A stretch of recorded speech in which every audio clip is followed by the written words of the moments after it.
नमस्कार, news India में आपका स्वागत है। मैं हूं आपके साथ अतुल प्रताप सिंह। बिहार में मतदान खत्म हो गया। 14 नवंबर को वोटों की गिनती होगी, लेकिन उससे पहले तमाम एग्जिट पोल के आंकड़े बता रहे हैं कि बिहार में इस बार किसकी सरकार बनने वाली है। न्यूज इंडिया भी आपके लिए बिहार के पोल ऑफ पोल्स के आंकड़े लेकर आया है। हम आपको बताएंगे कि 243 विधानसभा सीटों वाले बिहार में आखिर किसकी सरकार बनने की झलक इन नतीजों में दिख रहे हैं, क्योंकि अभी ये पोल्स के नतीजे हैं, ये वास्तविक नतीजे नहीं है। जो आंकड़े कह रहे हैं, जो उनके पीछे की वजह है, उन वजहों पर हम चर्चा करेंगे। देश की अलग अलग एजेंसियों के एग्जिट पोल्स हम आपको दिखाएंगे। पल पल के अपडेट के लिए आप हमारे साथ अगले 1 घंटे तक बने रहिए। इस स्पेशल शो में बिहार की नब्ज को करीब से देखने और समझने वाले पत्रकारों से भी एग्जिट पोल को हम समझेंगे। एक एक जिले की हर विधानसभा सीट का हमने विश्लेषण किया, वो आपको दिखाएंगे और रूबरू कराएंगे कि हकीकत है क्या। हालांकि तमाम जो राजनीतिक दल हैं, उनका अपना अपना अपने नजरिए से आकलन होता है। तो बीजेपी जदयू को बिहार में फिर से एक बार सत्ता में वापसी मिल रही है, ये एग्जिट पोल के नतीजे हैं। अधिकतर एग्जिट पोल में एनडीए को बहुमत है। बिहार में एक बार फिर से एनडीए सरकार, ये पोल एंड पोल्स के नतीजे हैं। 8 एग्जिट पोल का आकलन हमने किया, वहां पर आप देखिए कि एनडीए को स्पष्ट बहुमत मिल रहा। पोल ऑफ पोल्स में एनडीए को 155 सीटें के आसपास मिल रही हैं। एनडीए को 138 से 155 के बीच में सीटें मिल रही हैं। ये पोल ऑफ पोल्स के नतीजे हैं। महागठबंधन को 82 से 98 सीटें, ये नतीजे निकल कर आए। जो अलग अलग पोल्स के नतीजों का आकलन है, एवरेज उसका अगर आप निकालें, जनसुराज पार्टी के लिए झटका हो सकता है अगर ये नतीजों में वाकई तब्दील हो जाए। उनको 2 सीटें मिलने का अनुमान दिख रहा। अन्य के खाते में 3 से 7 सीटें जा सकती हैं, लेकिन एनडीए एक बार फिर से वापसी कर रही है। ये इस वक्त इन पोल ऑन पोल्स में निकलकर सामने आया है। हालांकि जो राजनीतिक दल है, मैं फिर से दोहरा रहा कि वो अपने अपने नजरिए के हिसाब से इसका आकलन करते हैं। कांग्रेस ने तो बकायदा बायकॉट तक कर दिया है, लेकिन अब जो एग्जिट पोल में एनडीए को बहुमत है, एनडीए के लिए फिलहाल खुशी के पल है। लेकिन अब इसका विश्लेषण होगा, आकलन होगा, कहां पर कौन बढ़त में था, कैसे कौन पिछड़ा, आखिर किस आकलन पर, किस सर्वे के आधार पर ये सारे नतीजे निकल कर आए हैं।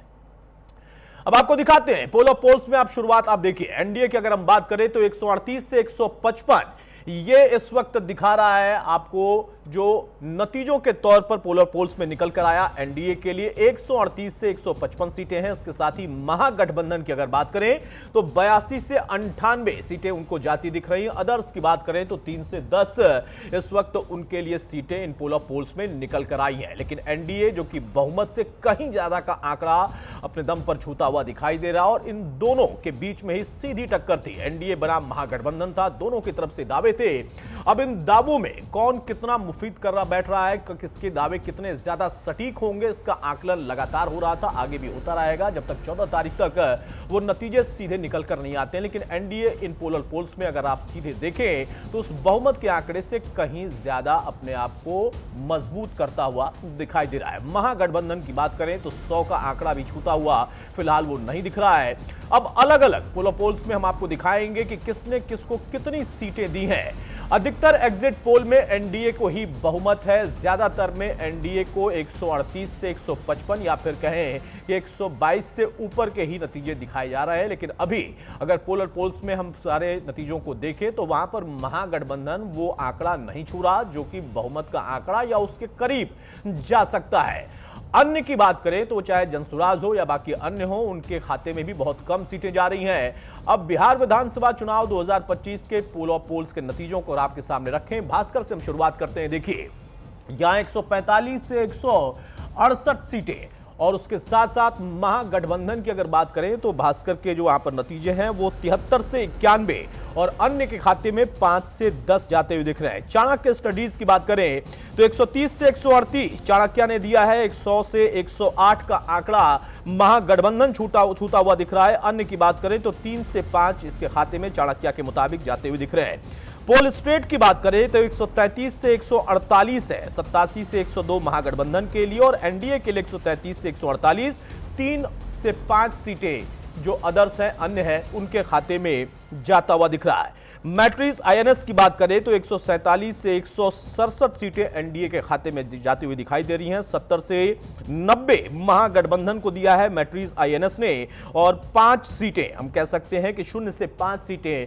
अन्य के खाते में जाती हुई दिख रही हैं। पीपुल्स पल्स की बात करें तो 133 से 159 सीटें एनडीए के लिए। अपने आप में देखिए, भास्कर ने, चाणक्य ने और पीपुल पल्स ने 133 से 159, यानी सबसे बड़ा जो आंकड़ा है भास्कर का 160 एनडीए के लिए, उसके करीब पीपुल पल्स भी देता हुआ दिख रहा है। महागठबंधन की बात करें तो 75 से 101 महागठबंधन के लिए पीपुल्स पल्स ने दिया है। 0 से 5 सीटें अन्य के खाते में पीपुल्स पल्स के मुताबिक है। जेवीसीज की बात करें तो 135 से 150 सीटें एनडीए के लिए। अब आपको दिखाते हैं, आप देखिए कि यहां पर जो ये आंकड़ा है पोल्स का, एग्जिट पोल्स में अगर मैंने देखा, पीपुल्स पल्स की मैं बात कर रहा था 133 से 159 और महागठबंधन के लिए 75 से 101। ये अपने आप में महागठबंधन के लिए चुनौती है तमाम अलग अलग एग्जिट पोल्स में, लेकिन हमने जब उसका एवरेज निकाला तो वहां पर देखिए एनडीए को अच्छी खासी बढ़त दिखाई दे रही है। अदर्स की बात करें तो बहुत अच्छा उनके लिए भी नतीजों के तौर पर यहां पर नहीं दिखाई देता है। जेवीसीज की मैं बात कर रहा था 135 से 150 एनडीए के खाते में, 88 से 103 महागठबंधन जेवीसीज के मुताबिक है, 3 से 60। यहां देखिए थोड़ा सा आंकड़ा यहां पर 2 सीटों का बढ़ाते हुए दिखाई दे रहा है जेवीसीज के इस नतीजे में, जो कि एग्जिट पोल के नतीजे हैं। अब पीपुल्स इनसाइड की मैं बात कर रहा था, पीपुल्स पल्स की बात कर रहा था, जेवीसीज की बात कर रहा, पी मार्क को अगर आप देखिए तो 142 से 162 एनडीए के लिए है, और उसके साथ साथ 80 से 90 महागठबंधन के लिए, और अदर्स के खाते से वहां पर थोड़ा सा और कमी किया गया। हालांकि 1 से 7 वो अदर्स के खाते में भी डाल रहे हैं। तो ये ओवरऑल हमने आपको दिखाया चाणक्य से लेके पी मार्क तक का, पीपुल्स पल्स का, जेवीसीज का, पीपुल्स इनसाइड का। अब एनडीए के आंकड़ों को अगर आप कमोबेश देखें, जितने भी अभी तक पोल आए उनका जब आप निचोड़ निकालेंगे तो वहां पर एनडीए की सरकार एक बार फिर से बनती दिखाई दे रही है। भरोसा एक बार फिर से एनडीए पर लोगों का दिख रहा है। हालांकि तमाम पार्टियां, उनके लोग, बहुत सारे आम लोग इसको नकार भी सकते हैं। लोकतांत्रिक व्यवस्था में ये सारी चीजें चलती हैं। अब यहां पर आप देखिए पोल ऑफ पोल्स की बात अगर हम करें तो एनडीए 138 से 155, यानी सरकार सीधे तौर पर बहुमत के साथ बनाते हुए दिख रहे हैं। महागठबंधन की बात करें तो 82 से 98 सीटें महागठबंधन के पास है। 100 का आंकड़ा भी ये नहीं छू रहा है, हालांकि उसके करीब जरूर पहुंच रहे हैं। अदर्स के खाते में यहां पर देखिए 3 और 10, यानी 3 से 10 सीटें अदर्स के लिए यहां पर पोल ऑफ पोल्स में निकल कर आया है। यानी जो सीधी लड़ाई थी वो एनडीए और महागठबंधन इनके बीच में ही दिखाई दी। बहुत सारे नेता, बहुत सारे निर्दलीय और एक ऐसी पार्टी जनसुराज की हम बात करें, हालांकि वो भी इसे अभी खारिज कर रहे हैं, उनकी तरफ से बहुत सारी टिप्पणियां अभी तक नहीं आई हैं, लेकिन उनके खाते में बहुत कुछ जाता नहीं दिख रहा है। कितनी बड़ी पार्टी बनकर उभरेंगे, तमाम तरह की बातें थी, लेकिन अभी पोल ऑफ पोल्स में अगर आपको हम दिखाएं तो यहां पर सीधे तौर पर ये चीजें स्पष्ट हो रही हैं कि एनडीए के पक्ष में जाती दिख रही हैं। हमारे साथ कुछ खास मेहमान हैं, उनसे मैं आपको तारुफ कराता हूं। चर्चा में आगे बढ़ते हैं। धीरज पांडे हैं, प्रवक्ता बीजेपी के, हमारे साथ, बहुत स्वागत है धीरज आपका। कुणाल दांगी है हमारे साथ, राष्ट्रीय उपाध्यक्ष हैं छात्र आरजेडी के, बहुत स्वागत है कुणाल आपका। अमिताभ भूषण है हमारे साथ, सीनियर जर्नलिस्ट, बहुत स्वागत है भूषण साहब आपका। और पीयूष पंत जी हैं, सीनियर जर्नलिस्ट हमारे साथ, बहुत स्वागत है पीयूष जी आपका।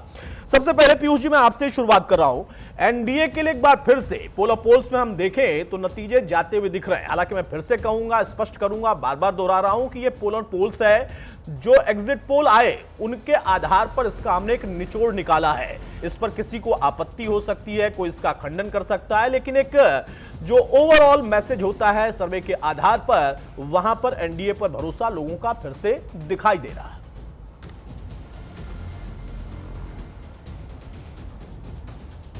पीयूष जी, विश्वसनीय नहीं होते हैं। पिछले कुछ समय से हम देखते आ रहे हैं कि उनकी विश्वसनीयता लगातार कम होती जा रही है।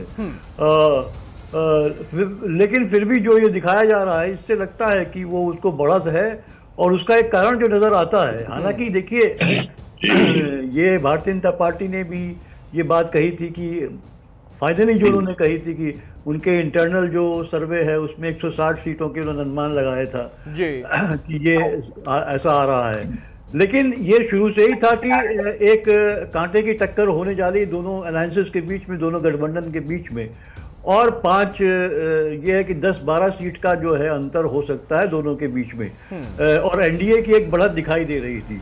इस हिसाब से अगर ये नंबर्स आ रहे हैं तो कहीं ज़्यादा दिखाई दे रहे हैं, इसके मतलब और भी महिलाओं का वोट काफ़ी काफ़ी बड़ी संख्या में जो है हो सकता है वो एनडीए को मिला हो। और उसमें भी जो है मुझे लगता है कि जो खबरें आ रही थी ग्राउंड से उसमें जो है कि खासकर पहले फेज में जो है वो नीतीश कुमार को और उनके जेडीयू को ज्यादा बढ़त मिली है।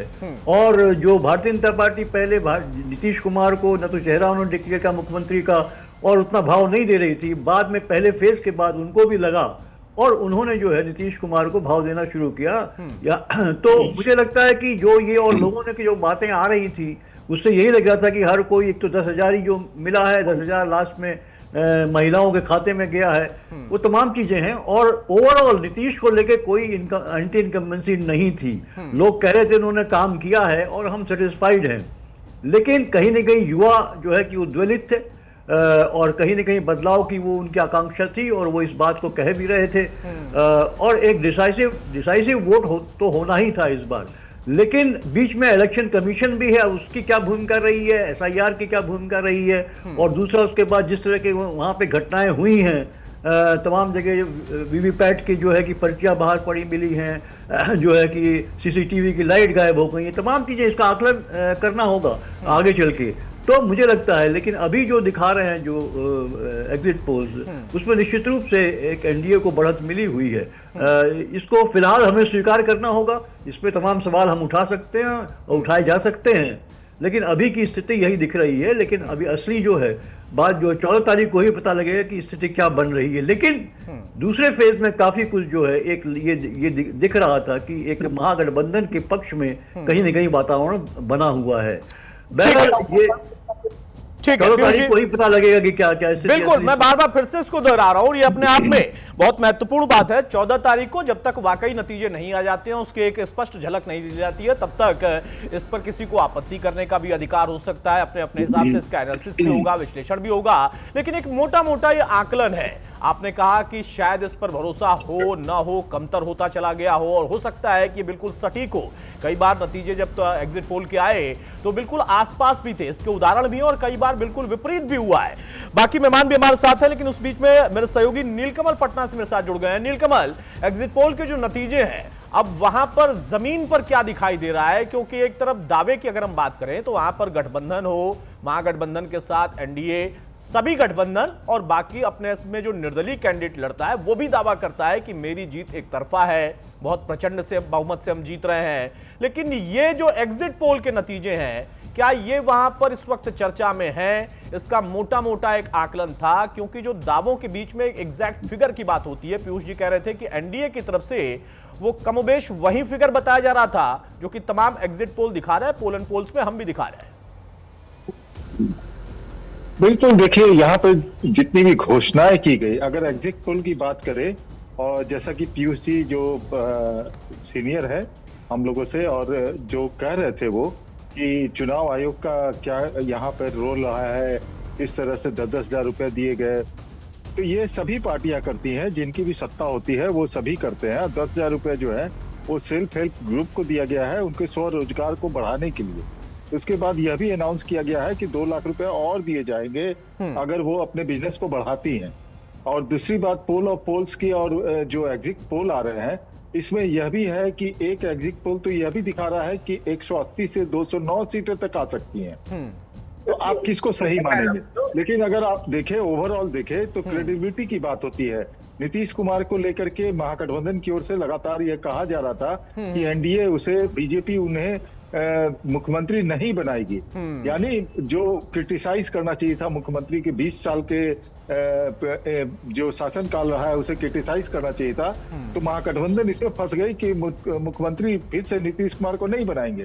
तो जो नीतीश कुमार को सेहत को लेकर के उनके बाकी जो पिछले 2-3 महीने में जिस तरह से क्राइम का ग्राफ थोड़ा बहुत बढ़ा था बिहार में, तो उसको लेकर के जो नाराजगी थी वो धूमिल हो गई। और दूसरी तरफ जो है जिस प्रकार से भाजपा की ओर से मुख्यमंत्री का की चेहरा जो है वो नीतीश कुमार को बताया गया, सेकंड फेज में ही सही, फर्स्ट फेज से ही इशारा मिलना शुरू हो गया था, सेकंड फेज में ही सही, लेकिन जब मुख्यमंत्री का चेहरा उन्हें ही बताया गया, उसके बाद जो नीतीश कुमार के जो समर्थक थे, जो पिछली बार इधर उधर भटक गए थे, वो लोग कंसोलिडेट हुए हैं, वो एक तरफा जो है नीतीश कुमार की तरफ गए। दूसरी तरफ महिला वोटर की बात करें तो महिला वोटर जो है वो मुख्यमंत्री नीतीश कुमार और प्रधानमंत्री नरेंद्र मोदी को ज्यादा उनके ऊपर विश्वास करती है, और उनको अच्छे सरकार जो है यहाँ पर वो डिलीवर कर रही है। तो सिर्फ वादे नहीं कर रही है, वो डिलीवर कर रही है। तो उसके बाद जो वादे कर रहे हैं और उनकी क्रेडिबिलिटी वैसी नहीं है, और जो दे रहे हैं सरकार जो उनको डिलीवर कर रही है और उसकी क्रेडिबिलिटी भी वैसी बनी हुई है। कह सकते हैं नीलकमल की जो मिल रहा है उस पर ज्यादा भरोसा है, जो मिलने वाला है जिसके वादे हैं शायद उस पर भरोसा उतना है या नहीं है, लेकिन हम फिर से दोहराएं। हाँ नीलकमल, अतुल सबसे बड़ी बात यह है कि क्रेडिबिलिटी किसकी है? नीतीश कुमार के ऊपर विश्वास है लोगों को, प्रधानमंत्री नरेंद्र मोदी पे विश्वास है उनको, लेकिन अभी जो आरजेडी की जो छवि बनी हुई है, जो जंगल राज का फिर से यहाँ पर एक बार एनडीए के जो चुनाव प्रचार के दौरान जंगल राज की बात कही गई, तो उससे कहीं ना कहीं लोगों को यह एक एहसास हुआ कि कहीं वो आ गए तो फिर से पुराना दौर लौट के, यानी आप कह सकते हैं कि उसे एक बड़े मुद्दे के तौर पर एस्टेब्लिश करने में शायद एनडीए कामयाब रहा है, ये एक फैक्टर हो सकता है। ठीक है नीलकमल, बने रहिए। हमारे सहयोगी ब्रिजेश रॉय भी हमारे साथ हैं। ब्रिजेश, सहमत हैं आप नीलकमल की बात से? और पीयूष जी सीनियर जर्नलिस्ट हमारे साथ हैं, उनका भी कहना है कि एग्जिट पोल कई बार बदलते भी रहते हैं, कई बार जो दिखाया जाता है उसमें भारी फेरबदल हो जाता है, पक्ष वाला भी और उसके विपक्ष वाला भी।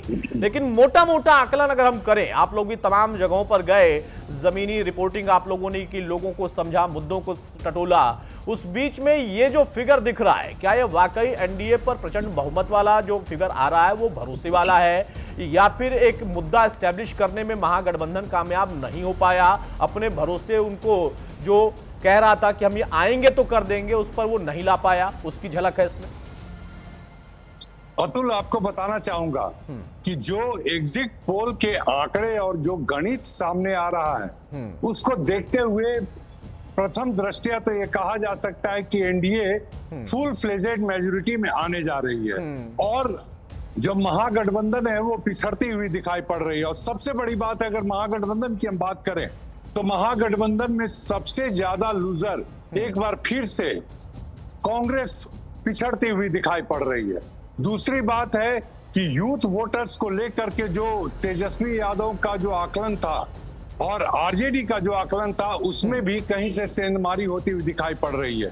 और अगर एनडीए फोल्डर की हम बात करें, एनडीए फोल्डर की अगर हम बात करें तो एनडीए फोल्डर में भी एक बड़ा मसला है कि जिस तरीके से चुनाव की तैयारियों को लेकर भारतीय जनता पार्टी अपने आप को अपर हैंड समझ रही थी, इस 2 चरण के चुनाव में भारतीय जनता पार्टी जेडीयू से थोड़ी पिछड़ती हुई नजर आ रही है। लेकिन अगर एनडीए फोल्डर की बात की जाए तो एनडीए फोल्डर अपने आप में मुकम्मल जो परिणाम लाने की बात कर रही है वो दिखता हुआ, सामने आता हुआ दिख रहा है। लेकिन बड़ी बात है एग्जिट पोल और 14 तारीख को रिजल्ट के दिन जो एग्जैक्ट पोल होगा उसका आकलन भी होगा, बिल्कुल होगा, उसका आकलन होगा, उस आकलन को कोई खारिज नहीं कर सकता है, तभी सटीक चीजें निकल कर आती हैं। अभी फिलहाल इसका विश्लेषण हो रहा है किन मुद्दों के आधार पर इसका अभी तक का ये परिणाम निकल कर आया जो कि एग्जिट पोल के नतीजे हैं। बहुत शुक्रिया नीलकमल, बहुत शुक्रिया ब्रिजेश हमारे साथ जुड़ने के लिए, मेहमान भी हमारे साथ लगातार बने हैं। इस बीच में एक बड़ी खबर आपको बता दें कि एग्जिट पोल में प्रशांत किशोर और उनकी पार्टी को बड़ा झटका मिलता दिख रहा है। कई एग्जिट पोल में जनसुराज को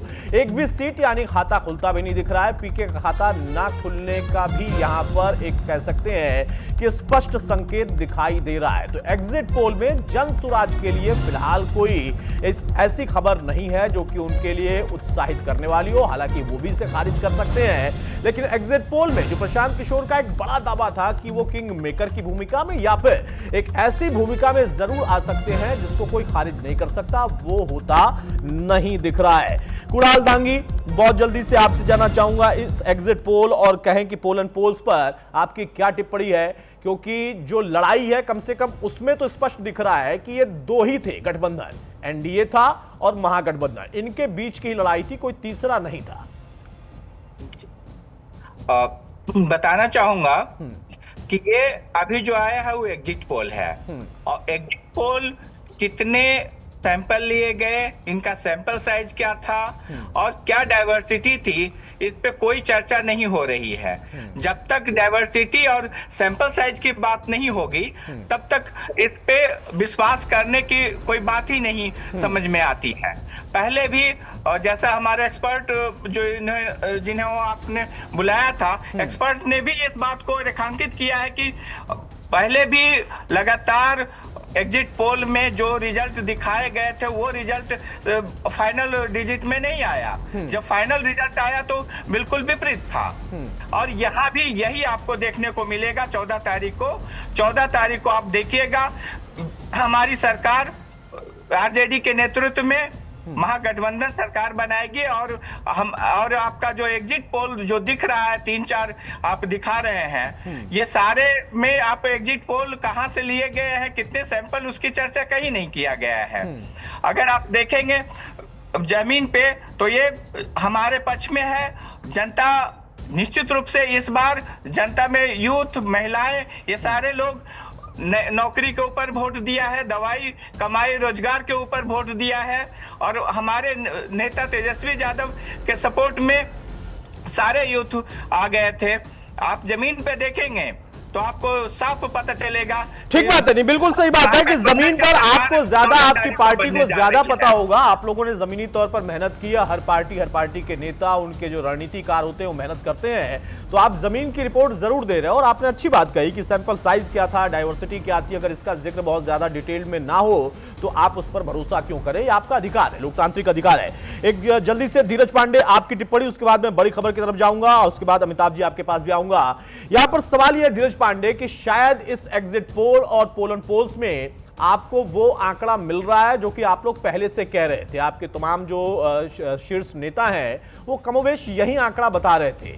आप मानते हैं क्या उसके आसपास ही हैं? दूसरी तरफ जो अलग अलग एग्जिट पोल के नतीजे आए उसमें एक चीज निकल कर आ रही है, वो कह रहे हैं कि सैंपल साइज क्या था, डाइवर्सिटी क्या थी, उसकी जानकारी जब तक ना हो हम भरोसा क्यों ना करें। भाई कांग्रेस ने तो अपने आप को किनारे ही कर लिया है, लेकिन आरजेडी के प्रवक्ता हमारे साथ हैं, वो कह रहे हैं कि हम जमीन की रिपोर्ट को ज्यादा बेहतर मानते हैं। और आपकी रिपोर्ट? जी सभी को नमस्कार, मेरी आवाज आ रही है? आ रही बोले। जी सभी मीडिया पैनलिस्ट, आपको और आपके सभी दर्शकों को नमस्कार। सबसे पहले तो मैं संवेदना व्यक्त करता हूं, कल जो दिल्ली में ब्लास्ट हुए उसमें मारे गए जो भी हमारे मृतक हैं और जो भी घायल हैं उन सभी परिवारों के लिए मेरी संवेदना है और सरकार से मेरा आग्रह भी है कि उनको कड़ी से कड़ी सजा दी जाए। दूसरा, मैं इलेक्शन कमीशन ऑफ इंडिया के प्रति अपना आभार व्यक्त करता हूं। बड़े ही न्याय संगत और बहुत ही शांतिपूर्ण तरीके से बिहार के दोनों फेज के चुनाव, हमारे जो मतदान है संपूर्ण हुए और बिहार की महान जनता और बिहार की बहुत सम्मानित मतदाताओं को, जिन्होंने बहुत बढ़ चढ़ के लोकतंत्र के इस महापर्व में हिस्सा लिया, अपनी भागीदारी दी, घर से निकल के वोट किया, उन सभी को मैं साधुवाद करता हूं। दूसरी बात मैं कहना चाहूंगा कि जिस दिन से चला हूं मेरी मंजिल पे नजर है, आंखों ने मेरे मील का पत्थर नहीं देखा, ये एनडीए की परिभाषा है। 2005 में जब हमको बिहार की सम्मानित मतदाता देवतुल्य जनता ने हमको यहाँ की सत्ता दी, तब से लेके आज तक हमने सिर्फ डिलीवर किया है, हमने बातें नहीं की, हमने विनाश नहीं के दौर से निकाल के बिहार को विकास की राह पर अग्रणी भूमिका में अग्रसित करने का कार्य किया है। बिहार की जनता, बिहार के सम्मानित मतदाता 2005 से लेके 2020 के चुनाव और पुनः 2025 के चुनाव में हमको पूर्ण अपना मतदान दे रहे हैं और मेजॉरिटी से हम बिहार में पुनः सरकार बनाने जा रहे हैं। और मैं पूरा दावा करता हूं कि जो आंकड़े अभी आपने दिखाए, सीटें उससे बढ़कर आएंगी। मेरा तो ये मानना है कि जिस प्रकार से 2010 में बिहार में चुनाव हुए थे, बिहार विधानसभा के रिजल्ट, परिणाम कमोवेश कुछ वैसा ही रहेगा। जब आरजेडी के पास विपक्ष में लीडर ऑफ अपोजिशन की शक्ति नहीं रह गई थी, क्षमता नहीं रह गई थी, कुल 21 सीटें इनको मिली थी और पूरा विपक्ष अगर आप मिला दें, कुल विपक्ष को मिला के भी मेरे हिसाब से 35 या 36 सीटें इनको मिली थी। तो मेरा तो कुछ इस तरह का आकलन है कि यानी आप मानते हैं कि ये जो अभी आपके लिए एक आंकड़ा निकल कर आया पोलन पोल्स में, उसमें और इजाफा आपको दिखाई देता है? मैं मानता हूं कि 2010 में जिस प्रकार के परिणाम आए थे, शायद परिणाम उससे भी बेहतर आए। अभी हमने पीछे, मैं सभी एनालिस्ट को सुन रहा था, पीछे हरियाणा में चुनाव हुए, महाराष्ट्र में चुनाव हुए, वहां के भी एग्जिट पोल थे वो कहीं कमतर आंक रहे थे, लेकिन जब परिणाम आए तो आपने देखा। अब धीरज जी, अब आपने हरियाणा का जिक्र छेड़ा है। अब हरियाणा से देखिए वहां पर क्या गंभीरतम आरोप बीजेपी पर लग रहे हैं, चुनाव आयोग पर लग रहे हैं। अब उसका जिक्र होना शुरू हो जाएगा, फिर आप उस दूसरी दिशा में जाएं। देखिए, मैं आपके डिबेट में पहले भी था, मैं आज भी कहता हूं, आरोप विपक्ष का सबसे बड़ा बहाना होता है। ये अपनी पूरी तैयारी में एसआईआर के समय से ही आ गए थे कि इन्होंने इलेक्शन कमीशन आप लंबे समय तक धीरज भाई विपक्ष में रहे हैं, और आरोप सिर्फ बहाना नहीं होता है, कई बार वो आपका सबसे बड़ा हथियार भी होता है, कई बार वो जरूरी भी होता है, लोकतांत्रिक आपकी जिम्मेदारी भी होती है। आप मुझे मेरी बात कंप्लीट करने दें। एसआईआर जिस दिन से हुआ, विपक्ष ने अपनी भूमिका तय कर ली थी कि उसको करना क्या है। उसने उसी दिन तैयारी कर ली थी कि 14 को करना क्या है, 14 को ईवीएम पे रोना रोएंगे। इनका ये काम उन्होंने एसआईआर के समय से तैयारी कर ली थी। ठीक है, एक बड़ी खबर आ रही है धीरज, उसके बाद मैं लौटूंगा। अमिताभ जी आपके पास आ रहा हूं, लेकिन उसके पहले बड़ी खबर कि बिहार चुनाव के खत्म होते ही कांग्रेस को बड़ा झटका लगा है। कांग्रेस के वरिष्ठतम नेता शकील अहमद ने बकायदा इस्तीफा सौंप दिया है। शकील अहमद ने मल्लिकार्जुन खड़गे यानी पार्टी के अध्यक्ष को इस्तीफा भेज दिया है। शकील अहमद यूपीए सरकार में गृह राज्य मंत्री पद पर थे, बड़ा नाम था, बड़ा चेहरा है अल्पसंख्यक समाज के भी, और उसके साथ साथ पार्टी के अंदर भी उनका न सिर्फ अनुभव के आधार पर, उसके इतर भी आप देखें तो बड़ा नाम था। लेकिन अभी जहां एक तरफ हम एग्जिट पोल के नतीजों पर चर्चा कर रहे हैं, उसके ठीक पहले ही कांग्रेस के वरिष्ठतम नेता शकील अहमद ने अपना इस्तीफा पार्टी को दे दिया है। क्या क्या कारण है, क्या इसके पीछे की रीजनिंग होगी, ये बहुत सारी चीजें चर्चाओं में आ सकते हैं। अमिताभ जी, एग्जिट पोल पर भी आपकी टिप्पणी चाहूंगा, और साथ में आप देखिए कि एक तरफ कांग्रेस ने अपने तमाम पैनलिस्ट को कह दिया है कि टीवी डिबेट में ना जाएं, ये उनका विशेषाधिकार है, उनकी पार्टी का अपना विषय है। लेकिन दूसरी तरफ उनके पार्टी के वरिष्ठ लोगों ने भी उनका साथ देना छोड़ दिया है। लेकिन बिहार की जनता ने किसका साथ दिया है? लगभग 12 एग्जिट पोल का हम आकलन करते हैं तो एनडीए के पक्ष में जाते दिख रहे हैं। निश्चित तौर पर देखिए, एग्जिट पोल को लेकर कई तरीके के सवाल लोग कहते हैं, कहना भी चाहिए, बोलते भी हैं, पर वो एक वैधानिक प्रक्रिया है, उसकी एक अपनी मेथोलॉजी है, उस पद्धति से उसकी गणना होती है। वो पद्धति कितनी शुद्ध है अशुद्ध है, उसमें डेटा कितने तरीके से लिया गया नहीं लिया गया, वो सारी बातें अपनी जगह। लेकिन इतने सारे पोल जब आप दिखा रहे हैं, इतने सारे नतीजे आप एग्जिट पोल के बता रहे हैं अलग अलग एजेंसीज के, तो सारे के सारे गलत ही होंगे, सबका तरीका गलत होगा, सबने गलत आंकड़ा, ऐसा मैं नहीं मानता हूं। मैं ये मानता हूं कि एग्जिट पोल एक कमोबेश रास्ता जरूर बताता है, वो दिशा दिखाता है कि किस दिशा की तरफ हम बढ़ रहे हैं। ठीक बात है। उससे सहमति असहमति अपनी जगह, वो एग्जिट पोल तो है नहीं कि हम सीटों की संख्या जो बता रहे हैं वही आ जाएगा, लेकिन सरकार किसकी आती हुई दिख रही है। तो एक बात बहुत साफ है कि जो एग्जिट पोल का अनुमान है, मेरा भी व्यक्तिगत वही मानना है कि सरकार बिहार में एनडीए की बनने जा रही है, उसके अन्यान्य कारण है। अब दूसरी तरफ मामला ये है कि जो बात आपने कहा कि कांग्रेस अपने प्रवक्ताओं को रोकती है और कांग्रेस के नेता साथ छोड़ रहे हैं। शकील अहमद खान एक पुराने नेता हैं कांग्रेस के, और उनकी अपनी पहचान है बिहार में, खासतौर पर मिथिला क्षेत्र में, और उन्होंने बड़े संयम के साथ आज के समय में जब दूसरे चरण का मतदान संपन्न हो गया तब उन्होंने इस्तीफा सौंपा है। जाहिर है उनके अपने बहुत सारे कारण रहे होंगे, लेकिन कांग्रेस इस तरीके से संवादहीनता करके या अपना पक्ष नहीं रखना, कभी इच्छा आ जाए तो पक्ष रखना, कभी टीवी से भाग जाना, तो शुतुरमुर्ग बन जाने से कोई ऐसा नहीं है कि उससे कोई परिवर्तन हो जाता है। कारण ये ढूंढना चाहिए, कांग्रेस तब कहां थी जब फ्रेंडली फाइट कर रही थी महागठबंधन के साथ। फ्रेंडली फाइट कितनी सीटों पर बिहार में हो रही है आप देखिए। उस समय कांग्रेस कहां थी जब तेजस्वी यादव राहुल गांधी को टोक रहे थे कि एसआईआर नहीं, कहिए कि रोजगार देंगे चुनावी सभा में। वो तस्वीर हम सब ने देखा है ना। तो तेजस्वी यादव ये क्यों कह रहे थे? तब भी कांग्रेस ने अनुमान लगाया होगा। बीच के वक्त में राहुल गांधी गायब थे, तब भी उन्होंने अनुमान लगाया होगा। तो इस बार जितनी मिस हैंडलिंग महागठबंधन के भीतर हुई थी उसका भी एक असर होना था। और दूसरा 2-3 बहुत महत्वपूर्ण बात है। पहली बात तो यह है कि नीतीश कुमार की सत्ता को लेकर जो परिस्थिति 2020 में थी, जिस तरीके से नाराजगी जग जाहिर थी, इस बार वो तस्वीर नहीं दिखाई दे रही थी। इसीलिए लोगों को लगा, और जनता के भीतर भी जब हम ग्राउंड पर घूम रहे थे तो हमने वहां भी देखा कि नीतीश की सत्ता को लेकर जो एक एंटी इनकम्बेंसी फैक्टर है वो उस रूप में नहीं दिखा 2025 में जैसे वो 20 में था। दूसरा, तेजस्वी यादव की सत्ता को लेकर जो उत्साह 2020 में था वो भी 2025 में नहीं दिखाई दे रहा था ग्राउंड पर। पार्टियां अपने अपने दावे अपनी ओर से करती है, वो करती रहे, लेकिन मेरा जो आकलन था वो भी आकलन यही है जो इशारा इस समय एग्जिट पोल, तमाम एग्जिट पोल कर रहे हैं, दूसरी तरफ है, अब ये एक देखने वाली बात होगी कि आरजेडी महागठबंधन के भीतर कितना खराब परफॉर्मेंस करती है, महागठबंधन के बाकी जो दल हैं उसमें कौन सा दल कितना बेहतर परफॉर्मेंस करता है, उसको लेकर बातचीत होगी। क्या नंबर 1 पार्टी कौन सी होगी, नंबर 2 पार्टी कौन होगी, नंबर 3 कौन होगी, इन सब चीजों पर बात करना होगा। एक और बात मुझे ये लगता है कि इस चुनाव में नीतीश कुमार जहां गेन कर रहे हैं वहां बीजेपी जो सहयोगी पार्टी है वो लूज कर रही है। 2020 की तुलना में उनकी सीटें कम होंगी, ये मेरा अपना अनुमान है। नहीं देखिए, आपने जो बात कही है वही बात मेरे सहयोगी नीलकमल भी कह रहे थे कि जैसे कि इस तरीके से कमतर आंका गया या फिर सीटों के बंटवारे को लेकर कहा गया कि बड़ा भाई छोटा भाई कोई नहीं है, अब भाई भाई बराबर रहेंगे, उसके आधार पर वहां पर बंटवारा हुआ। लेकिन फर्स्ट फेज में और सेकेंड फेज में आपने दोनों ने यही का विश्लेषण किया है कि वहां पर जदयू फिर से बड़े भाई की भूमिका में उभरती दिख रही है। अब एग्जैक्ट जब आएगा तब उसका भी हम आकलन करते रहेंगे। लेकिन इस बीच में अपनों ने साथ भी छोड़ा है, कुछ प्रतिक्रियाएं भी हैं, जरा वो हम सुन लेते हैं, उसके बाद में पीयूष जी वापस आपके पास लौटता हूं। एक एक वोट का हिसाब है जनता के पास, और ये जीत किसी भी कीमत पर होगी। बिहार जीतेगा। एनडीए सरकार के खिलाफ जनता ने वोट दिया है, तेजस्वी सरकार बनाने के लिए वोट किया है। इसलिए जो लोग एग्जिट पोल देखकर खुशफहमी में हैं, मुगालते में हैं, उनको रहने दीजिए, दिवा स्वप्न देख रहे हैं। सत्य परेशान हो सकता है, पराजित नहीं। जिस तरह सूरज का पूरब में उगना तय है, उसी तरह से बिहार में महागठबंधन तेजस्वी यादव जी की सरकार बननी तय है। लोकतंत्र की जननी की भूमि है और उस धरती पर निवास करने वाले लोगों ने लोकतंत्र के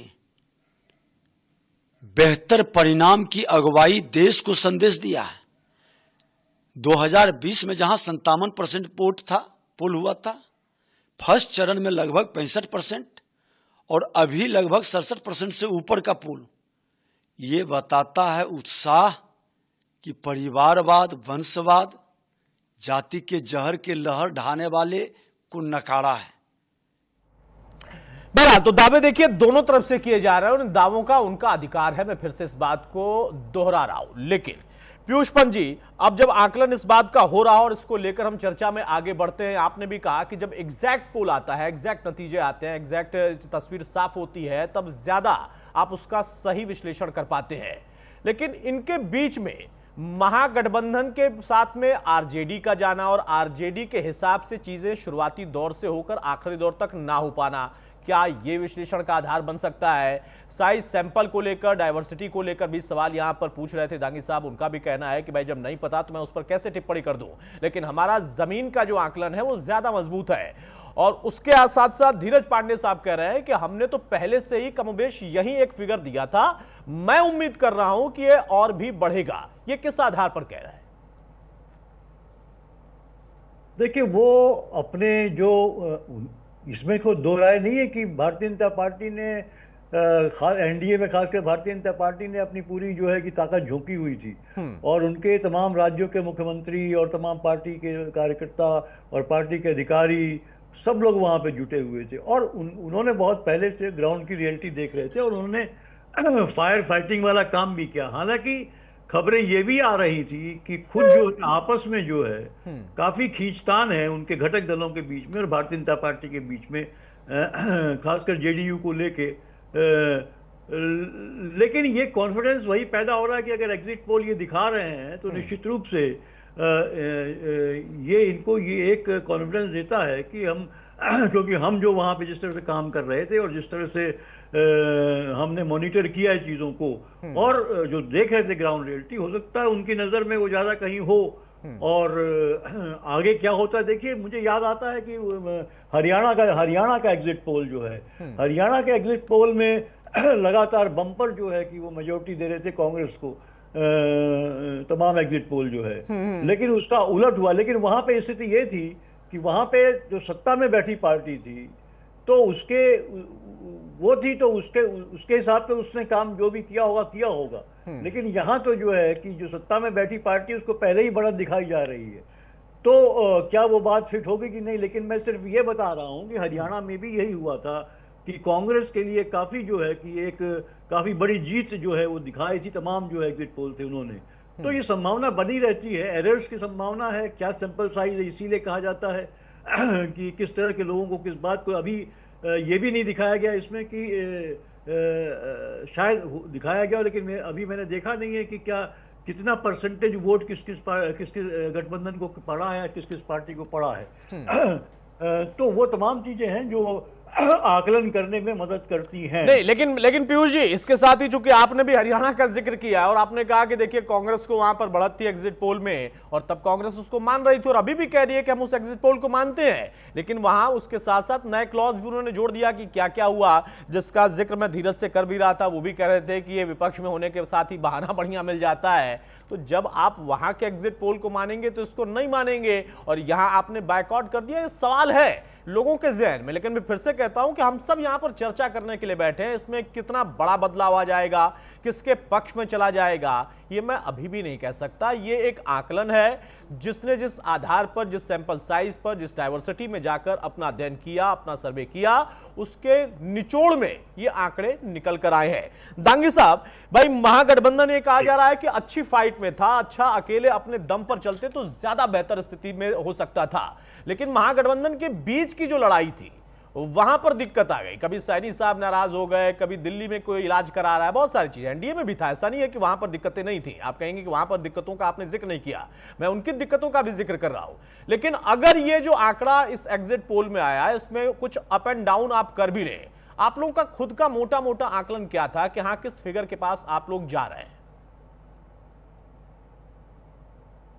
जी, निश्चित रूप से हमारा आकलन पूरी तरह से ये था कि हम लोग 14 तारीख को सरकार बनाएंगे, और अभी भी हमें पूरा भरोसा है। एग्जिट पोल पे मैं भरोसा नहीं कर रहा हूं, क्योंकि हमने ग्राउंड पे काम किया, हमने ग्राउंड पे गया, हमने जो घोषणाएं की थी 17 महीने का जो सरकार हमने चलाया था नीतीश जी के नेतृत्व में, उस नीतीश जी के नेतृत्व में हमने 5 लाख नौकरियां दी थी। और इस बार का भी घोषणा में मेरा था कि हम लोग नौकरियां देंगे। हम लोग नौकरियां देने के साथ साथ स्टूडेंट के लिए यूनिवर्सिटी में खोलने का काम करेंगे। हम यहाँ के रोजगार देने का काम करेंगे, जो कल कारखाने बंद पड़े हैं उसे चालू करवाने का काम करेंगे, और यहाँ नए उद्योग धंधे का अवसर मुहैया कराने का काम करेंगे। कुणाल भाई, ये वो सारे काम हैं जो आप सत्ता में जब बैठ जाएंगे तो आप करेंगे, इस पर कोई आपत्ति नहीं है। मेरा सवाल यह है कि सत्ता में अभी कौन बैठ रहा है, इसका जवाब धीरज जी भी देना चाहते हैं। मैं फिर से कहूंगा कि एक छोटा काउंटर आप करिए, उसके बाद मैं धीरज जी आपके पास ही आ रहा हूं। कुणाल दांगी साहब, जब आप बातों को गिनाते हैं ना, तो ये वो बातें हैं जब आपको सत्ता मिल जाएगी, आप आएंगे और आप अपने वादे पूरे करेंगे। आप हो सकता है अपने वादे से और बेहतर भी पूरा कर दें, इसकी भी गुंजाइश, ऐसा नहीं है। लेकिन ये सारी बातें ऐसा नहीं है कि सिर्फ आप ही करेंगे, अगर कोई और सत्ता में बैठेगा तो वो भी करेगा। उनके भी तो कुछ वादे हैं, जनता ने उनको भी तो कुछ देखा होगा। देखिए, हमारे वादे जो थे उस पे हम लोग खड़ा हो रहेंगे या नहीं रहेंगे, ये उस समय पता चलता जब हम सत्ता में आएंगे। ये बात आपका कहना सही है, लेकिन आपको बता दे कि नीतीश जी के नेतृत्व में जो सरकार 17 महीने की चली थी, जिसमें हमने नौकरियां 5 लाख बांटने का काम किया था। रही बात 20 साल नीतीश जी के नेतृत्व में बीजेपी भी शासन की है, उस 17 महीने को छोड़ दे, उसके अलावे हमेशा नीतीश जी के साथ बीजेपी साथ रही है। बीजेपी ने जितने काम किए इस 20 सालों में, नीतीश जी ने जितने काम किए इस 20 सालों में, उस पे आज भी वोट नहीं मांगे थे। इन्होंने वोट मांगे थे तो किस बात पे? तो वोट मांग रहे हैं, हिंदू मुस्लिम करने की कोशिश कर रहे थे, ये घुसपैठियों पे वोट मांग रहे थे, ये वोट मांग रहे थे कि हमने इतने दिन सत्ता में आए, ये लोग आएंगे तो जंगल नहीं, ऐसा नहीं है कि उन्होंने अपने काम के आधार पर वोट नहीं मांगा, ऐसा बिल्कुल नहीं। अब सिरे से खारिज नहीं कर सकते हैं कि उन्होंने अपने काम के आधार पर कोई वोट ही नहीं मांगा। हाँ, उनके पास एडिशनल घुसपैठिया भी मुद्दा था और भी चीजें थी। बहरहाल धीरज जी आपको जवाब देना। धीरज जी, भाई कुणाल दांगी साहब का कहना है कि वो इस एग्जिट पोल को नहीं मानते हैं, क्योंकि जमीन पर जो पोल उन्होंने किया है, जो अनुभव किया है, जो उनका आकलन है, वो ये है कि बदलाव चाहती थी जनता, वो जनता कर चुकी है। दूसरी तरफ जो बम्पर वोटिंग हुई उससे भी महागठबंधन बहुत उत्साहित है। वो कह रहे हैं कि जब जब ऐसी वोटिंग हुई है बड़ा बदलाव हुआ है और आप लोगों ने अपने काम के आधार पर कुछ ऐसा नहीं किया जिसकी वजह से ये नतीजे आ सकते हैं। देखिए, मैं सबसे पहले अपने जो साथी प्रवक्ता है, राष्ट्रीय उपाध्यक्ष है, छात्र भी हैं, छात्र राष्ट्रीय जनता दल के हैं, इनको कितना प्रेम है देखिए घुसपैठियों से कि इन्होंने अपने पूरे वक्तव्य में 2-3 बार कह दिया कि घुसपैठिए घुसपैठिए। साहब, ये राष्ट्रवाद का दौर है, राष्ट्र से प्रेम करिए, घुसपैठिया जो है उसको बाहर जाना ही चाहिए। ये बात आप भी अपने जहन में डाल लीजिए। दूसरी बात, इन्होंने कहा कि हमने बोलने दीजिए, आपको सुना मैंने, धैर्य रखिए, सुनिए, स्पोर्ट्समैन स्पिरिट रखिए, ठीक है। आपने कहा कि हमने 17 महीने में 5 लाख नौकरी दे दी। सबसे पहले मेरा जवाब दीजिए कि मुख्यमंत्री के रहते हुए भला उप मुख्यमंत्री नौकरी कब से देने लगे? और मैं आपके कई प्रवक्ताओं से, मैं बैक टू बैक डिबेट में रहा हूं, मैंने सबसे पूछा कि तेजस्वी जी के पास 4 मंत्रालय रहे, सड़क निर्माण विभाग, भवन निर्माण विभाग, लोक निर्माण विभाग, नगर विकास विभाग। आप मुझे डाटा दीजिए उन 5.5 लाख का जो आप लोगों ने हवाला और जो आप बल्ब देते हैं बिहार की जनता को, इन 4 मंत्रालयों में से आप मुझे 40 नौकरियां भी दिखा दीजिए तो मैं मान जाऊंगा कि आप 5.5 लाख नौकरी आपने दी है। इस तरह का झूठ क्यों बोलते हैं बिहार की जनता से? भाई, बिहार के मुख्यमंत्री, यशस्वी मुख्यमंत्री आदरणीय नीतीश कुमार जी, उन्होंने तो आपके नेता को नौकरी देने का काम किया। एक आरजेडी जैसी पूरी बेरोजगार पार्टी को रोजगार देने का काम किया, जो 2005 में आदरणीय लालू यादव चुनाव हार गए, 2010 में आदरणीय राबड़ी देवी जी चुनाव हार गए। उसके बाद 2015 में आप नीतीश कुमार जी के साथ आए तो पूरे एक परिवार सहित पूरे पार्टी को रोजगार मिला और आप लोगों ने कहना शुरू कर दिया कि 5.5 लाख नौकरी दे दी। भला इतना झूठ क्यों बोलते हैं? बिहार की जनता ने आपके झूठ को बड़े अच्छे तरीके से समझ लिया है। हमको, बिहार की जनता को हमने इतना डिलीवर किया है, मैंने कहा ना कि जिस दिन से चला हूं मेरी मंजिल पे नजर है, आंखों ने मेरे मील का पत्थर नहीं देखा। हमने इतने माइलस्टोन बिहार में बनाए हैं, इतने बनाए हैं कि हमने किसी माइलस्टोन को गिना नहीं और गिनवाया नहीं। बिहार की जनता के मन में है, बिहार के सम्मानित मतदाताओं के मन में और जहन में ये बातें जिंदा है कि बिहार को अगर किसी ने विकास दिया है, बिहार को किसी ने अपराध मुक्त, भय मुक्त किया है, किसी ने अगर बिहार को विकसित राज्य की श्रेणी में ले आया है और बिहार को हर वो एक स्तंभ देने का काम किया है, तो वो सिर्फ एनडीए की सरकार है, नीतीश कुमार जी का नेतृत्व है, मोदी का और नीतीश कुमार जी की डबल इंजन की सरकार है और एनडीए का भरोसा है। बिहार की जनता के अंतर मन में ये बात दिन प्रतिदिन, दिन रात प्रज्वलित है। हमको ज्यादा कुछ करने, ज्यादा कुछ कहने की आवश्यकता नहीं है, क्योंकि उनका ये विश्वास ही है, उनका ये भरोसा ही है कि 2005 से आज तक लगातार उन्होंने हमको भरोसा दिया है, पूर्ण बहुमत की सरकार दी है। और पुनः मैं कहता हूं कि परसों जब रिजल्ट आएंगे, परिणाम आएंगे, हम आप सामने होंगे और देखिएगा मेरी बातें। मैं फिर कहता हूं कि जितने आंकड़े आ रहे हैं उससे ज्यादा की सीटें हमको मिलेंगी। ये बढ़ता हुआ वोट परसेंटेज बिहार की जागरूकता, यानी धीरज जी, अगर इन सारी बातों में एक चीज आपकी है, गठबंधन और आपकी पार्टी की स्थिति की बात तेज रफ्तार एनडीए सरकार पे भरोसा जताया है। हाँ। और आपको परिणाम में ये सारी बातें स्पष्ट दिख जाएंगी और आपके झूठ और छलाओं का सीधा सीधा जो है परिणाम आपके रिजल्ट में दिख जाएगा जब आपकी सीटें 50 से कम रहेगी। ठीक है धीरज जी, एक टिप्पणी इस पर भी चाहूंगा। जो कहा जा रहा है कि एनडीए में आपकी भूमिका, जो बीजेपी मान रही थी कि हम बराबर बराबर के हैं और हमारी अब बड़ी भूमिका हो सकती है, वो शायद कुछ कम हो सकती है, ऐसी भी उम्मीद की जा रही है, ऐसी भी आशंका हो रही है। मेरे सहयोगी देखिए, बता रहे थे, पहले मैं एक बात कहना चाहूंगा, ये चुनाव एनडीए लड़ता है। एनडीए जब लड़ता है तो उसमें 5 दल लड़ते हैं, वही दल देश में भी हैं और भी कुछ दक्षिण भारत से कुछ और भी दल हैं हमारे।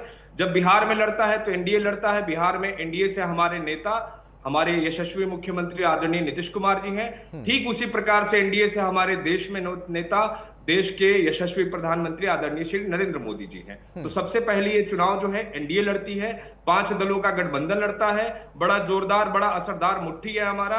ये किसी के बहकावे, किसी के छलावे से ना हिलने वाला है, ना खुलने वाला है। और बिहार की जनता को इस मजबूत मुट्ठी पे बड़ा भरोसा है। और जब इसका पंच पड़ता है तो विपक्ष छितरा जाता है, कहीं नहीं रह जाता है। 14 को पुनः इसी बिहार की जनता का भरोसा है, ये मुट्ठी, ये पंच जो है 14 को ही विपक्ष। अच्छा, एक राष्ट्रीय दल पर भी मैं चाहूंगा। महागठबंधन में देखिए, आरजेडी से तो आप लोग लड़ रहे थे, बीजेपी लड़ रही थी, जदयू लड़ रही थी, आपके घटक दल लड़ रहे थे, लेकिन जो कांग्रेस है वो राष्ट्रीय दल है और वहां पर आपकी लड़ाई और सबसे बड़ा आरोप भी उसकी तरफ से ही आप पर लग रहा था। वो सिर्फ बिहार के हिसाब से नहीं, पूरे देश के हिसाब से लग रहा था। इस महागठबंधन में जो अब तक एग्जिट पोल में झलक दिखाई दी है, जो हम अभी दिखा रहे हैं, जिस पर हम चर्चा कर रहे हैं, वहां पर आपका खुद का आकलन क्या है? कांग्रेस किस स्थिति में हो सकती है? कांग्रेस को देखिए, सबसे पहली बात कि बिहार की जनता ने 1990 से कांग्रेस को यहां से बाहर का रास्ता दिखा रखा है। ये वही कांग्रेस है जिसने आरजेडी के मुखिया आदरणीय लालू प्रसाद यादव जी पर केंद्र की सारी संस्थाएं लगा दी। अलकतरा घोटाला, चारा घोटाले में जितने भी आरोप तय हुए उन्हीं की सरकार में हुआ। और आज पुनः देखिए कि ये दोनों मिलके चुनाव लड़ रहे थे, जिन्होंने एक दूसरे के खिलाफ बिहार में अपनी सरकार बनाई। लालू प्रसाद यादव जी ने जिस सरकार का विरोध करके आज पुनः ये किसी प्रकार से एक दूसरे के साथ चुनाव लड़ने का प्रयास कर रहे थे। गठबंधन में भी आए तो बिहार की जनता, बिहार के सम्मानित और जागरूक मतदाता जो है, इनके छलावों से पूरी तरह से जागरूक हो चुके हैं, पूरी तरह से अवेयर हो चुके हैं। उन्होंने ये देख लिया कि इनका क्या है सोचना। जिस दिन से इन्होंने घोषणा की कि हर घर में नौकरी दे देंगे, बिहार की जनता ने तो समझ ही लिया कि इन्होंने हमको क्या समझ लिया है। ये शायद हमको पूरी तरह से बेवकूफ समझते हैं, लेकिन ठीक है। लेकिन धीरज जी, मुझे लगता है कि 14 तारीख तक आपको भी उनको थोड़ा सा समय देना चाहिए। हो सकता है कि उनकी बड़ी भूमिका हो जाए, से बड़ी हो जाए। विपक्ष जो है 50 से नीचे तो कमी थी, तो फिर बड़ी कैसे होगी? ठीक है, अच्छी बात है। बिहार में विपक्ष जो है 50 से नीचे में धाराशायी हो जाएगा। मैं इस बात का दावा करता हूं आपके। चलिए, आपका दावा, आपका अधिकार है, बिल्कुल। मैं बार बार कह रहा हूं कि दावा करने का सभी को अभी तक अधिकार है, जब तक एग्जैक्ट नतीजे ना आ जाए। पीयूष जी, अब यहां पर जो नैरेटिव सेट किया, अभी मैं देख रहा था कि आरजेडी के राष्ट्रीय प्रवक्ता हैं, उनका भी बयान आया। उनका कहना है कि बीजेपी, एनडीए ये नैरेटिव सेट कर रहा है, मीडिया के माध्यम से नैरेटिव सेट कर रहा है। बहुत आसान है आजकल मीडिया पर भी आरोप प्रत्यारोप लगाना। आप लोगों का लंबा अनुभव रहा है, बदलते दौर आपने देखे हैं। 75 में इमरजेंसी से लेके अब तक में अघोषित इमरजेंसी तक का आरोप है, और सच्चाई भी बहुत सारी चीजें उस वक्त में थी, बहुत सारी चीजें इस वक्त में होंगी। लेकिन सोशल मीडिया का भी एक नया जमाना है, टेक्नोलॉजी का बहुत बड़ा इस वक्त प्लेटफॉर्म है। वहां पर न चाहते हुए बहुत कुछ चीजें अपने आप चली जाती हैं। अब यहां पर जब नैरेटिव की हम बात कर रहे हैं, तो एक तरफ तो इन दो लोगों के बीच में आपस में नैरेटिव का आरोप था, जिसमें मीडिया को भी उन्होंने शामिल कर लिया, या हो सकता है कहीं हद तक, किसी हद तक सच्चाई हो सकती है। दूसरी तरफ पार्टियों का भी नैरेटिव था। प्रशांत किशोर कह रहे थे कि इस बार आप महागठबंधन और एनडीए की बात मत करिए, आप बात करिए एनडीए और प्रशांत किशोर की पार्टी, और कोई नहीं है। यह नैरेटिव सेट करने में फिलहाल इस एग्जिट पोल में वो कहीं से भी कामयाब होते नहीं दिख रहे हैं।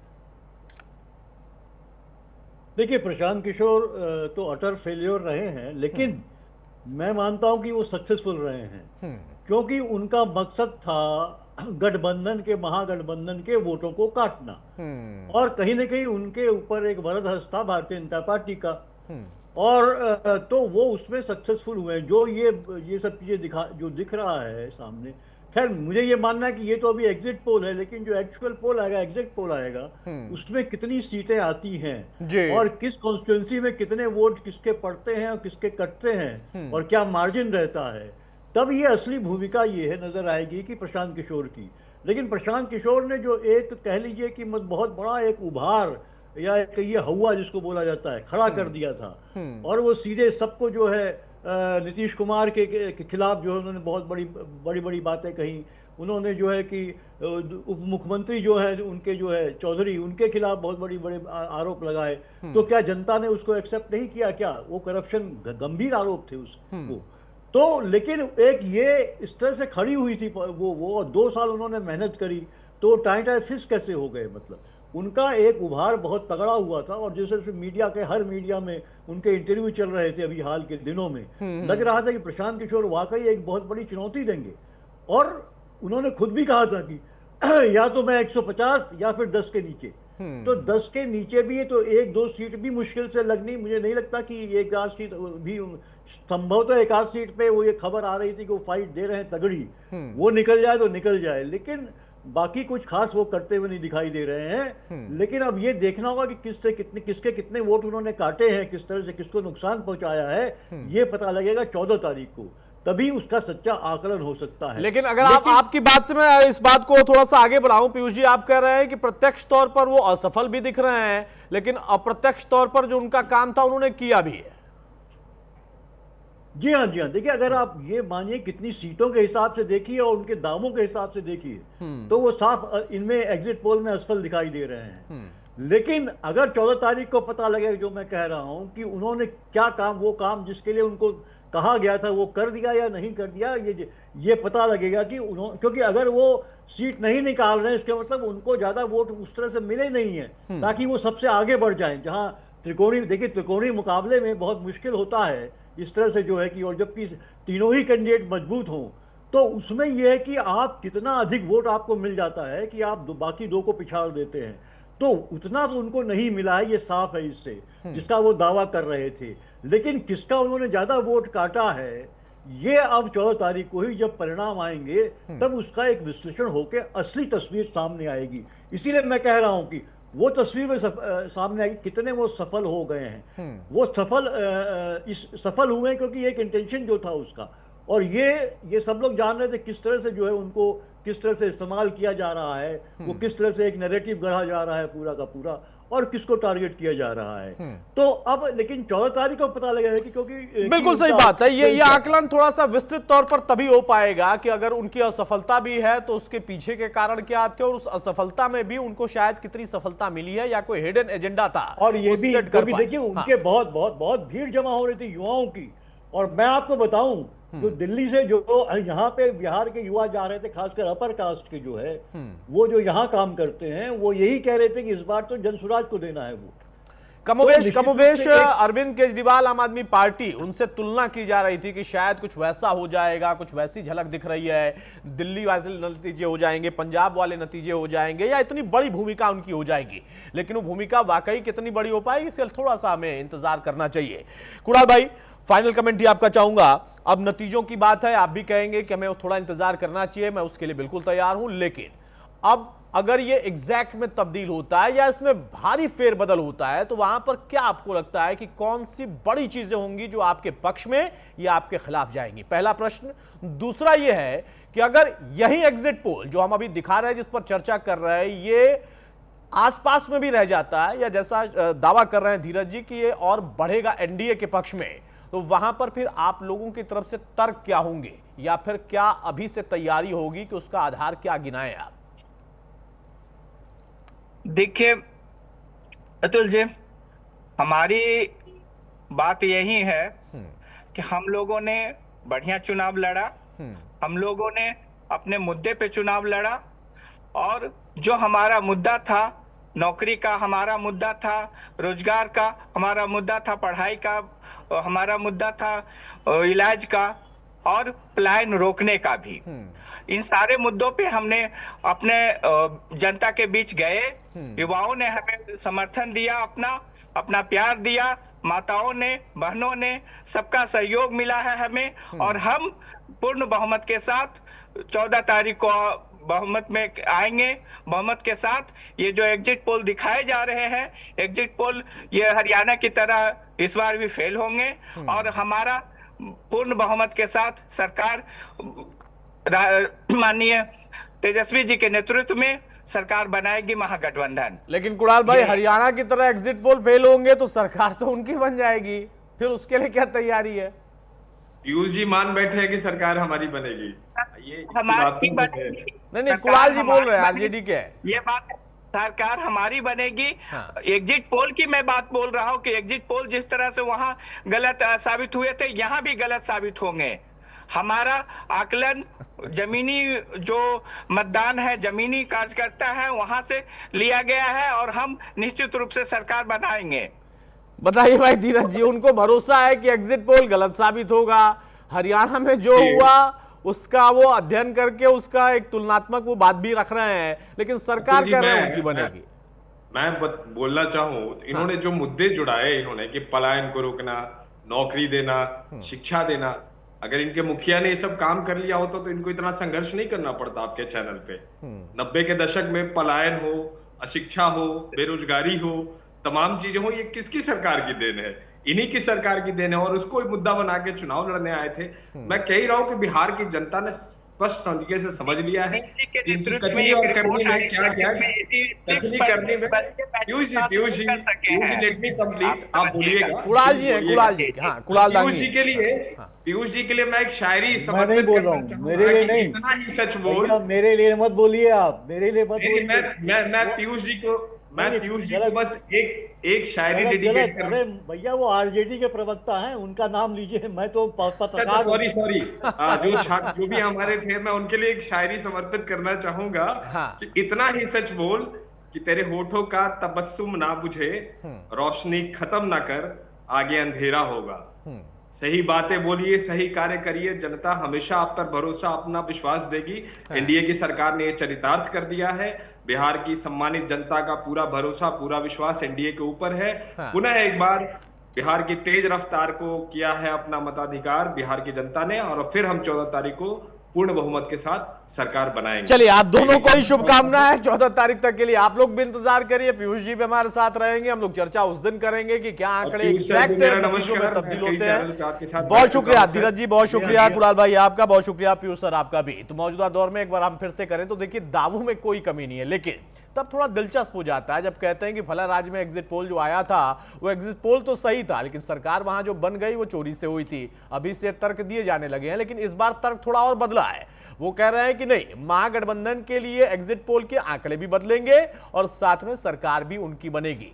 ये अभी उनका लोकतांत्रिक अधिकार है, या कह सकते हैं कि ये आजादी है लोकतंत्र में कि वो अपने तरफ से अपनी बात रख सकते हैं। लेकिन जब 14 तारीख को हम बैठेंगे, उसमें आकलन होगा कि असल में बिहार के किन किन क्षेत्र में क्या क्या मुद्दे रहे जो कि प्रभावी हो गए, किस पर भरोसा था, किस सरकार, किस गठबंधन को चुनने के लिए वहां के मतदाता ने, और कैसे अलग अलग वर्ग में, अगर हम उसको युवाओं के आधार पर देखें, महिलाओं के आधार पर देखें, बुजुर्गों के आधार पर देखें, सरकार की योजनाओं के आधार पर देखें, या फिर विपक्ष की तरफ से जो वादे किए गए थे उसके आधार पर देखें, तो वहां पर उसका विस्तृत आकलन हो पाएगा कि कौन सा सबसे सटीक बैठा। फिलहाल के लिए बस इतना ही।